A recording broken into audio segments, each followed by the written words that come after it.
Scientists have given us an insight about what will happen if California gets hit by the big one. I mean the earthquake. Hi guys, let's talk about this. Thanks for being here. Let's talk about California again. An unprecedented level of earthquake activity has rocked California in recent weeks, and that has reignited fears about the impending big one in California. So the West Coast, especially California, is overdue for a massive earthquake along the famous San Andreas Fault. That is a major fracture in the Earth's crust that spans about 800 miles up and down through California. And they're anticipating that a magnitude 8 quake would be possible. And that would wreak havoc upon California's famous large cities. That would cause roughly 1,800 losses of people, 50,000 injuries, and $200 billion in damages. That's according to the California Earthquake Authority. So experts say that what the California Earthquake Authority is predicting is an underestimate. And that sounds dangerous, right? So they say it's impossible to predict exactly when the big one or any other large earthquake will actually happen. Science cannot predict that, but experts are fairly confident that there could be a pretty large earthquake at some point in the next years. And some scientists, they're not weirdos, they're renowned scientists, they say they think it could happen this year. I mean, we've got roughly 3 months left. That sounds not so great, because especially in the wintertime, California is a beloved destination for people that want to escape the cold, the winter, the rain, right? So a project scientists for earthquake early warning at the Berkeley Seismology Lab has made that statement at some point in the next 30 years, and others are saying way earlier. They can't predict when the earthquake will happen, but they can predict what could happen to California if this major quake hits California. So the experts have given us a walkthrough what will happen if the massive quake hits, from the panic of the first few seconds to the destruction that will then follow. The reason experts are confident that the San Andreas Fault line is due for a major quake is partly because geologic studies are suggesting that a large magnitude quake occurs in the region every 150 years, and the last one was 167 years ago. So it's overdue if you look at past records. So far this year, California had 14 earthquakes that were stronger than magnitude 4. And if you've seen one of my recent videos about California, some experts are saying if you have an increased number of, let's say, magnitude 4 earthquakes, this is actually not releasing stress.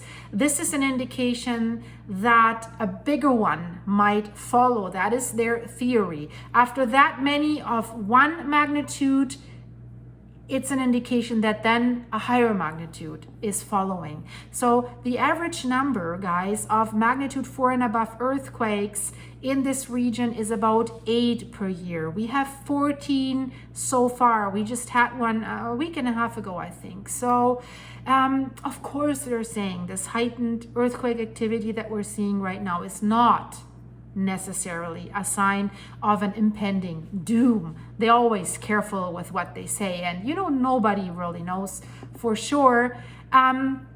But one thing is for sure, the many earthquakes that are happening right now has brought the issue to the forefront again, because California has been lucky the last few decades. It has been in a what they call earthquake drought. It's basically been without a major destructive earthquake. So people keep forgetting that something bigger could happen. So this quake producing zone that we're talking about, basically the San Andreas Fault, what is it? It is the boundary line between two tectonic plates that are sliding along each other. It's the North American plate and the Pacific plate. So we know tectonic plates are very large, right? And they're solid pieces of the Earth's crust that basically move independently from each other. So both the southern and the northern sections of the San Andreas Fault are now locked. Yeah, they're stuck. And it means friction has caused the North American and the Pacific plates to stick together along these portions of their boundary. And the danger is now the moment they unlock, right? Because when a fault is locked in this way, like the San Andreas Fault is locked, stress can build up. And that builds up over time, more and more stress. And then the friction can eventually be overcome. And that's when it gets bad. So when all that stored energy in the fault line suddenly releases, that's when shock waves are traveling up through the Earth's crust and they're causing earthquakes. And if it's been locked quite tight, they can cause really, really big earthquakes. So both the southern and the northern sections of the San Andreas Fault have roughly equal likelihood of generating a high magnitude earthquake in the next few decades. But a rupture in the southern section of the San Andreas Fault would be particularly dangerous for people that live in California, because it would go right past Los Angeles. So millions of people. And we've already seen in like magnitude 6 point something earthquakes, the Northridge earthquake, for example, how damaging this can be. Of course, they have done seismic upgrades to highways, buildings, and bridges, but a magnitude 8 is something completely different. Even a magnitude 7 is way, way more destructive. So what would happen in the first 10 seconds of the big one, of the earthquake? So there would be a dreaded cell phone alert, hopefully. So if the southern San Andreas Fault ruptured near the Salton Sea and triggered a magnitude 8 earthquake, an early earthquake warning would be dispatched almost immediately. You see a map here. This is where the Salton Sea is. So as soon as that earthquake starts, in the first few seconds of the earthquake starting, the sensors of the seismic warning systems would detect it.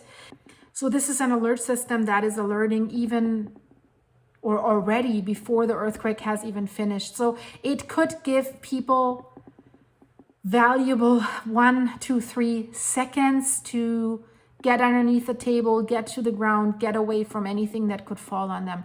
Maybe. Who will get these alerts? They're saying these alerts will be sent to anyone in the path of that rupture of the San Andreas Fault.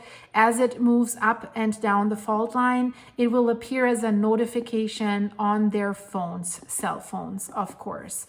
So how will the shaking behave? So the good thing is at first the shaking will be relatively weak. So that's why the alert system could give people time to duck and cover, so to speak. The violent shaking will come later.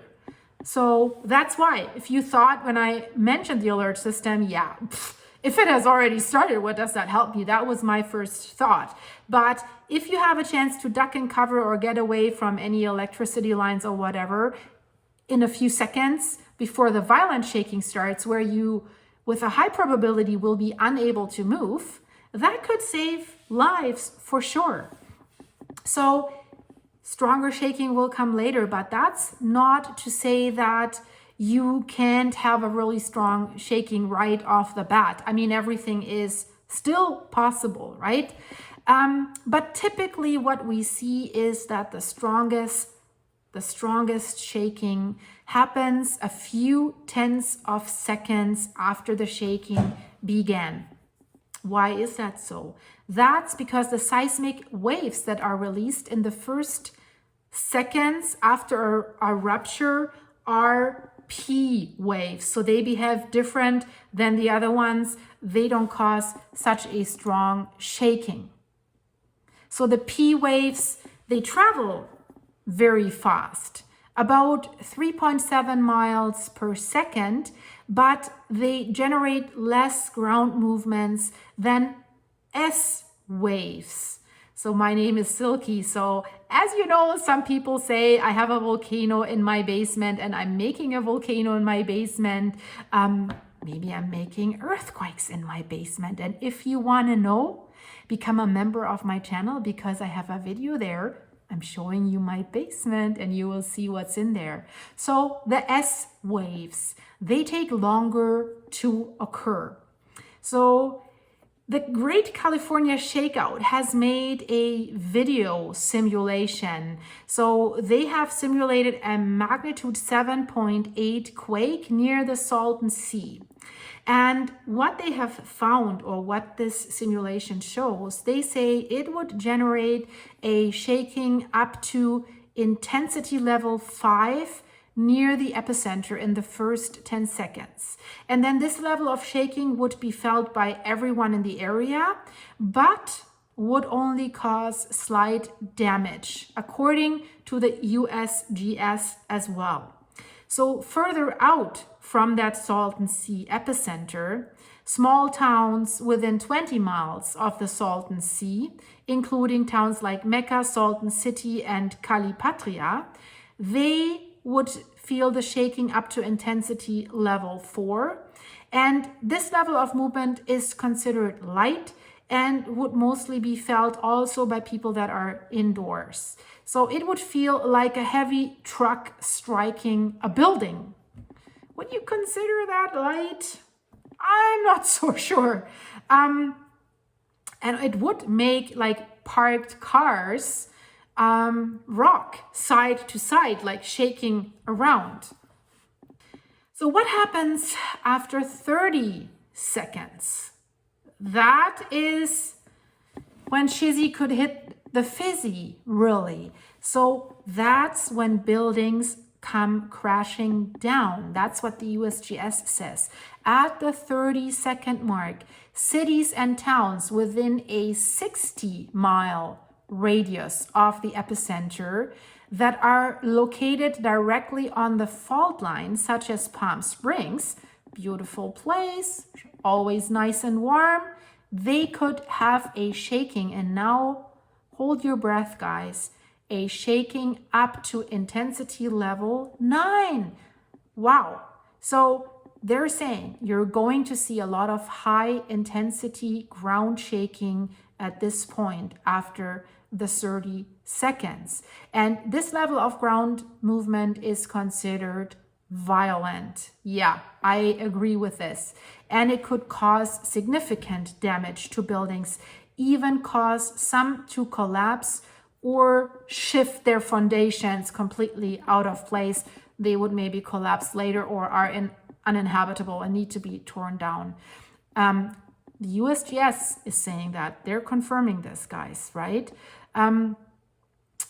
Why is it? Because at that time, S waves are being produced from the rupture. They travel slower, but they cause far more damage than P waves. S waves are traveling slower at about 2.5 miles per second, but they generate high intensity side to side ground shaking that can topple buildings and knock you off your feet. So that's what I said. The warning system can give you time to move to safety, to a safer place. But once the violent shaking begins, you will be immobile.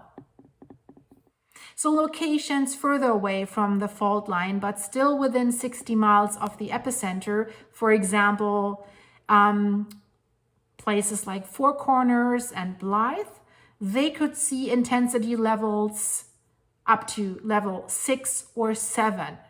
So this is considered strong or very strong ground movement.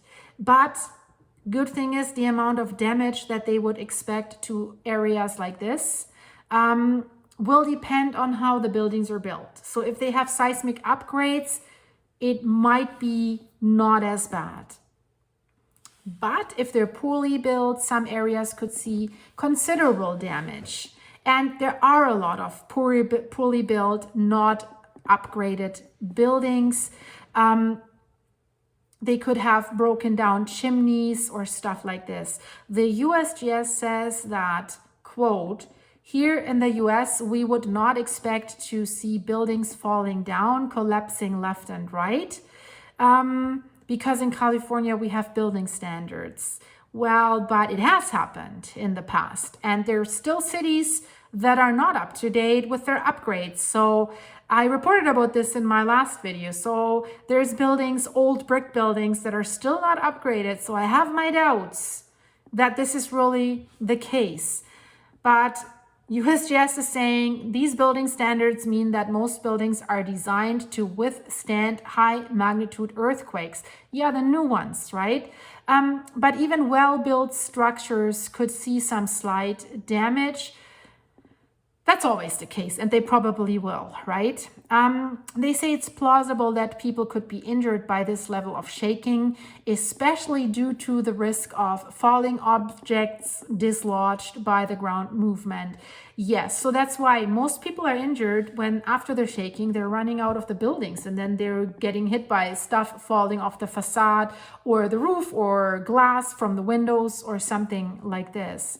They're saying at that point of the shaking, you're going to have furniture falling. You might have some plaster falling from the ceiling, light fixtures or something like this falling down. And then they're further saying, though many people may attempt to run out of their building during a high magnitude earthquake, this is highly unsafe. I just said it, right? That's why the USGS is advising people when they get this warning or when they feel the shaking is to drop, take cover and hold on. So once the strong shaking hits, they will be unable to move. So by this time, lower intensity shaking between level 3 and 4 would have expanded significantly. And then if you see on the map, it would travel further. It would affect cities such as San Diego and San Bernardino. And look at this picture here. This is from July 6th in 2019 in Ridgecrest, California. It's an employee that works at a cash register following a 7.1 magnitude earthquake that struck the area. So definitely looks quite as if something was shaking pretty heavily, right? So what happens after 1 minute? LA, Los Angeles bears the brunt. So according to this shakeout scenario that they have lined out, the intensity level 2 to 3 would reach LA about 45 seconds after the initial rupture of the San Andreas Fault near the Salton Sea. After 75 seconds, the high intensity shakes would be rolling into Los Angeles, steadily increasing the ground movement there. Until then, the most violent shaking would happen up to intensity level 9 as well. So violent. And at about 90 seconds, this is when the violent shaking could rock LA for at least 1 minute. 1 minute at level 9. That's according to that shakeout scenario. And in that time, extensive damage will likely occur. That's a fact. That's what they're saying. So crumbling buildings, causing them to shift off their foundations. And then, as infrastructure might be destroyed, many residents will likely be injured or even worse. And because of the geology that's underneath LA, that also plays its part to a potential catastrophe. The shaking could be amplified even more. The issue with the ground underneath LA is that basically it's a basin, the LA basin. So it's got mountains around the outside and a really soft sediment in the basin where it's heavily populated. So the city of LA is built right on top of this soft sediment. And then this soft sediment starts shaking violently. And that's a heavy, heavy strain on foundations. So what they're saying, and that sounds really concerning if you know what Jello is. So they're saying that LA is basically sitting on a big bowl of Jello. And you know how soft and shaky that is. So as the waves come in, they're going to get trapped in that basin and they're going to get amplified. It's like I'm creating waves in a bathtub. They're hitting the walls and then they're coming back and they're amplifying, right? So there could be significant damage in LA because of that amplification. Did you know that, guys? Let me know in the comments. What is happening 2 minutes and beyond? Aftershocks. So the main shock will most likely subside by the 2-minute mark after the initial rupture. But people will not have a lot of time to recover from that. That's the problem, because aftershocks will quickly follow. That is really bad. So for example, when the magnitude 7.1 Ridgecrest earthquake rocked California in 2019, the systems had a hard time detecting earthquakes for 15 minutes afterwards because there was so much noise. So what do I mean with noise? So many aftershocks happening. Aftershocks happen near the fault zone where the main shock rupture has occurred, and they are part of the, how this is called, the readjustment process, right? They get locked, they slip, and then they readjust. So after the main slip, right? So they're usually lower in magnitude, they're aftershocks, than the main shock, but it can still cause significant damage and everything's weakened already, right? And imagine the bowl of jelly that's still shaking and then another aftershock. It's giving it more energy again, right? And you could still see aftershocks up to magnitude 6.5, which is very, very high, right? We've seen the pictures, how much damage this has done in the past. But what the scientists are saying, it is impossible to predict exactly how severe the aftershocks will be. That is clear. So both the number and the magnitude of aftershocks will gradually decrease over time. Yeah, that makes sense, right? But technically, you can see aftershocks for days after the main earthquakes, even weeks or even years after the big one. So that's not really nice, right? Maybe wherever you are, winter and cold isn't that bad. I don't know. Well, it depends where you are, right? I mean, if I go to California, I'm sitting on the Cascadia Fault that can produce a magnitude 9 earthquake. That's also not better, right? So you're taking your chances. Are you going to California and go away from the risk that it hits here? Or are you going to California and it hits you there? Who knows? So what happens a few weeks after the main shock subsides? Typically, that's when the experts stop referring to these smaller earthquakes as aftershocks. You just have to know that they are technically aftershocks. So when the big one is basically happened and done and over with, California could be left with hundreds of billions of dollars in damages and thousands of people injured or even worse. And if we look at the infrastructure of California, they're saying they've done their best to prepare. They say we build our buildings to code, we have emergency plans in place, but many Californians are not prepared for a high magnitude earthquake. And I think it's the same here in Canada, on the west coast of British Columbia, Vancouver, and the big cities. People are not prepared. They're not. And that's what they're saying for California. They're saying if you were to go around and ask how many people have an earthquake preparedness kit, you may not find many people responding affirmatively. Unfortunately, that's what they're saying. They're warning Californians. Their message is Californians should always remember that they live in earthquake country. They do. The San Andreas Fault could rupture at any time, and the people will need to be ready if they want to survive. I remember one thing.